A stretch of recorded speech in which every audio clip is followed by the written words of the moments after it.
Pemirsa, puluhan ekor kambing kurban nyaris hanyut terbawa derasnya banjir akibat luapan sungai Bengawan Solo. Banjir yang terjadi secara tiba-tiba membuat para peternak panik dan bergotong royong menyelamatkan hewan ternaknya. Penyelamatan kambing. Warga bergotong royong mengevakuasi puluhan kambingnya yang nyaris tenggelam di Gresik, Jawa Timur. Hal ini terjadi akibat banjir yang terjadi secara tiba-tiba karena sungai Bengawan Solo yang meluap dan menggenangi kandang kambing. Evakuasi dilakukan warga dengan perahu karet milik Badan Penanggulangan Bencana Daerah atau BPBD Kabupaten Gresik. Namun sebagian lainnya harus menggotong kambing mereka karena perahu karet yang terbatas. Airnya itu datang secara tiba-tiba. Biasanya itu yang tahun kemarin itu ada istilah peringatan ketinggian air segini. Dari kemarin itu nggak ada, kemarin itu langsung datang, gitu saja. Lokasi kandang kambing yang berada di dataran rendah dan tak jauh dari aliran sungai membuat air dengan cepat merendam kandang. Berkat kerjasama warga, seluruh kambing berhasil diselamatkan dan kini ditempatkan di lokasi yang lebih tinggi dan aman. Dari Gresik, Jawa Timur, Agus Ismanto, iNews melaporkan. Pemirsa, Kementerian Agama melalui petugas penyelenggara ibadah haji menyediakan 450 bus sholawat untuk mengakomodasi jemaah dari hotel terdekat menuju Masjidil Haram. Ada sebagian jemaah yang tidak menggunakan fasilitas bus sholawat tersebut dan memilih menggunakan taksi. Seperti apa keamanannya? Berikut liputannya.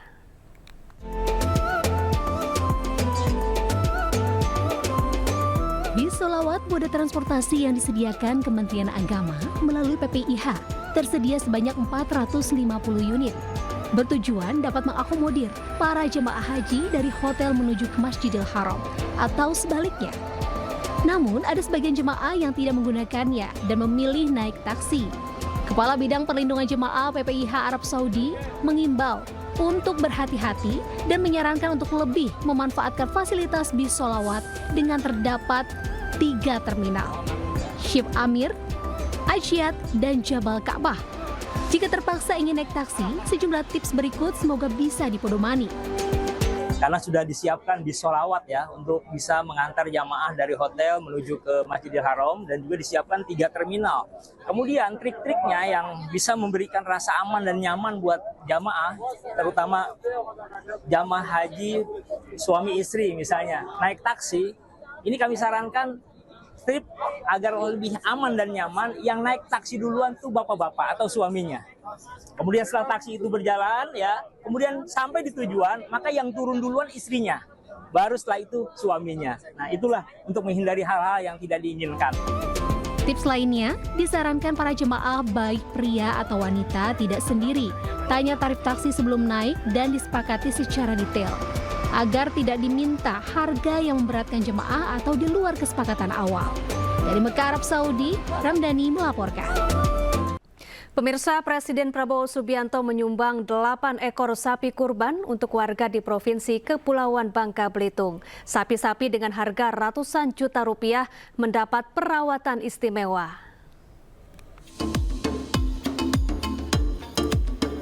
Dua sapi jenis limusin ini adalah hewan kurban pilihan Presiden Prabowo Subianto. Rencananya, sapi dengan bobot 1 ton 101 kg dan 1 ton 17 kg ini akan disumbangkan untuk warga kurang mampu di Bangka Selatan dan Kota Pangkal Pinang. Setelah dibeli Presiden dengan harga 230 juta rupiah, dua sapi jumbo ini diperlakukan istimewa. Kandang selalu bersih, dijaga petugas 24 jam, diberikan pakan segar bervitamin, serta dinas terkait rutin memeriksa kesehatan sapi-sapi ini agar sapi tetap sehat selama masa perawatan sebelum dikirim ke masing-masing kabupaten kota untuk dikorbankan di Hari Raya Idul Adha 1446 Hijriah. Rutin. Tapi tahun ini 2 ekor, tahun sebelumnya 1 ekor kita dapat. Di bobot seton 100 juga. Kalau dimandiinnya sehari berapa kali? Mandiin kami sehari itu 2, pagi sama sore. Biar badannya itu seger dan fresh. Biar dia nggak panas. Cuaca lagi panas, kecuali kayak cuaca hujan, kita mandinya sore gitu. Tergantung cuaca. Rencananya, sapi akan dibawa ke tempat pemotongan sehari sebelum Hari Raya Kurban dilaksanakan. Tahun ini, Provinsi Bangka Belitung mendapatkan 8 ekor sapi dari Presiden Prabowo Subianto yang nantinya akan dibagi ke setiap kabupaten kota di Bangka Belitung. Dari Pangkal Pinang, Bangka Belitung, Haryanto, iNews melaporkan. Kita beralih ke Jawa Timur, pemirsa. Jan Hua Diana, bos perusahaan yang menahan ijazah karyawannya di Surabaya, ditetapkan sebagai tersangka dan ditahan. Dari tangan korban, polisi menyita 108 ijazah mantan karyawannya. Ambil motor, laku. Polda Jawa Timur menetapkan Jan Hua Diana sebagai tersangka kasus penggelapan ijazah. Hingga kini polisi telah memeriksa 23 orang saksi dan menggeledah rumah serta gudang milik Jan Hua Diana. Polisi juga berhasil mengamankan 108 ijazah milik mantan karyawannya yang ditahan pelaku. Pada saat kita lakukan penggeledahan ada beberapa ijazah yang kita temukan, kemudian ini diserahkan oleh yang bersangkutan. Dan kita pun dia menyerahkan langsung kepada penyidik 108 ijazah yang ada di saudara C. Dan yang diserahkan ini disembunyikan di mana? Di rumahnya. Sebelumnya, Jan Hua Diana menjadi sorotan setelah mantan pegawainya melapor adanya penahanan ijazah yang dilakukan perusahaan miliknya.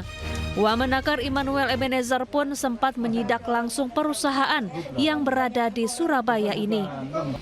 Di depan Wamenakar, Diana membantah menahan ijazah karyawannya. Bahkan adu mulut antara Diana dan Wamenakar sempat terjadi. Pak, saya kok dibentak-bentak sih? Bukan, Anda bohong tadi. Enggak, Pak. Pak, saya jadi takut loh. Kok takut di banyak orang, emang sudah preman semua isinya. Aneh. Kok ini ngerai ke sini? Ini ke sini gimana sih? Orang kita cuma minta pulangin ijazahnya, Bu. Nggak minta apa-apa, nggak minta duit. Akibat perbuatannya yang menahan ijazah karyawan, Jan Hua Diana disangkakan melanggar pasal tentang penggelapan dengan ancaman hukuman 4 tahun penjara. Tim Liputan iNews melaporkan.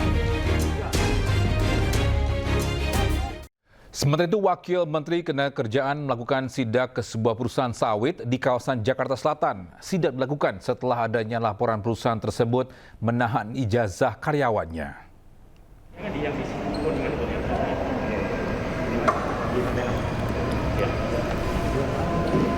Bisa Wamenakar Immanuel Ebenezer melakukan sidak di perusahaan Duta Palma Nusantara yang berlokasi di Duta Palma Tower terkait dugaan pelanggaran kerja yang dilakukan oleh perusahaan.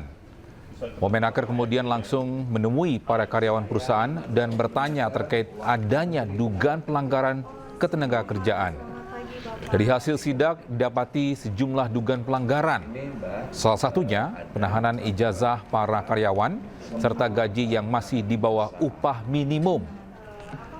Tak hanya itu, perusahaan juga membayar pesangon karyawan di bawah aturan dan ketentuan ketenagakerjaan. Sidak kita menghasilkan hal yang positif. Hal positifnya yaitu pihak manajemen sangat kooperatif terkait misalnya penahanan ijazah. Jadi kawan-kawan yang ditahan ijazahnya cukup menunjukkan bukti kemudian dikembalikan tanpa meminta uang tebusan. Kalau mereka minta uang tebusan kita akan penjarakan. Siap. Kedua, ketika kita kemari ada norma-norma lain yang dilanggar. Tapi semoga itu juga bisa diselesaikan. Soal apa? Pesangon. Mereka ada yang kerja puluhan tahun di sini, pesangonnya cuma 2,5 bulan. Ada yang 10 tahun, kerjanya pesangonnya cuma 1,5 bulan. Nah ini kan pelanggaran terhadap norma-norma ketenagakerjaan. Jadi pesan saya untuk hak ini diselesaikan secepat mungkin. Jangan sampai nanti kalau kedua biasanya kita melakukan upaya hukum, langsung tindakan, segel dan penjarakan. Gitu. Jadi itu yang akan kita lakukan. Semoga manajemen bisa mendengar ini. Tadi kan argumentasinya ada efisiensi. Efisiensinya baru kemarin kok. Baru ditangkapnya kemarin. Tapi praktek itu sudah puluhan tahun. Jadi argumentasi itu batal menurut saya. Nggak relevan. Kejadian, maaf ya, yang punya Palma ini apa namanya? Palma apa nih? Duta Palma ini kan di proses hukum baru tahun 2025. Bukan tahun 2011 atau 2000 berapa. Nah mereka ini kerja sudah puluhan tahun, ada yang belasan tahun, ada yang tahunan. Jadi sekali lagi saya minta manajemen Duta Palma untuk segera mungkin menyelesaikan hak-hak mereka kawan-kawan buruh dan pekerja. Jadi kalau seandainya saya sidak kedua biasanya ada proses penahanan dan tidak